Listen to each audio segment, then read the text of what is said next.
सरपंच यह फैक्ट्री अपने गांव में नहीं चाहता था क्योंकि इससे गांव की अच्छी हवा दूषित हो जाती। मोहन प्रसाद ये बात समझ जाता है और एक ऐसी फैक्ट्री लगाने का योजना देता है कि सरपंच को, जिससे गांव की हवा भी सुरक्षित रहे और सारे लोग को एक नई काम करने का मौका भी मिले। ये फरियाद लेकर सरपंच के पास जाता है। सरपंच मान जाता है। मोहन प्रसाद ये काम शुरू कर देता है और उसका भाई वापस विलायत चला जाता है। मोहन प्रसाद को काफ़ी समय हो जाता है काम करते करते, लेकिन फैक्ट्री नुकसान में ही चल रही थी। तब मोहन प्रसाद अपने छोटे भाई को बुलाते हैं और उससे सारी बात बताते हैं। उसके बाद मोहन प्रसाद छोटे भाई के दिमाग में एक बहुत खतरनाक योजना आता है, लेकिन मोहन प्रसाद ये सब बात के लिए नहीं मानते हैं। तब उसका भाई उसे प्रदेश में कुछ काम के बहाने से भेज देते हैं और वह इस काम पर लग जाते हैं। इस बार वह सरपंच से नहीं पूछते, बल्कि उसकी एक लौटी बेटी को अपने प्रेम जाल में फंसा लेते हैं और उससे शादी कर लेते हैं। शादी करके वह सीधा सरपंच के पास जाता है।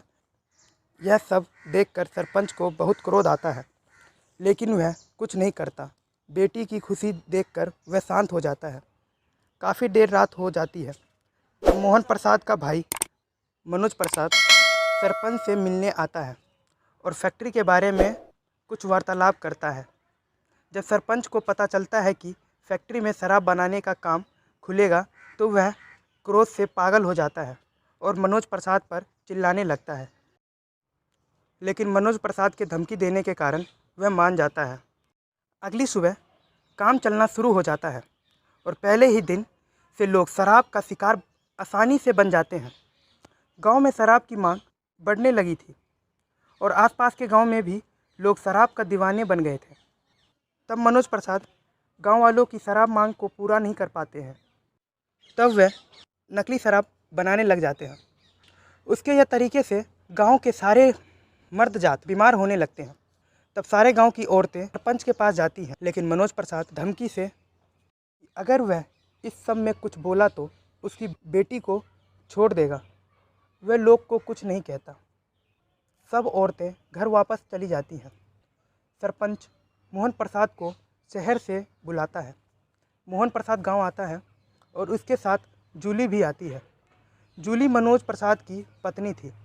जब यह बात सरपंच को पता चलता है तो वह अपनी बेटी को बताते हैं।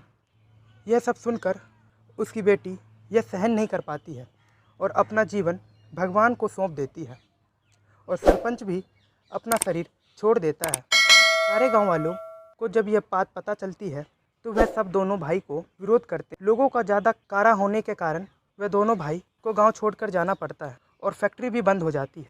बस पंडित जी, यही कहानी थी मेरे यह ज़मीन की। यह सब सुनकर पंडित जी यह सब का दोषी मनोज प्रसाद को मानते हैं। तब पंडित जी कहते हैं कि मैं अभी तुम्हारे घर को बांध देता हूँ, लेकिन आगे का कुछ कह नहीं सकता।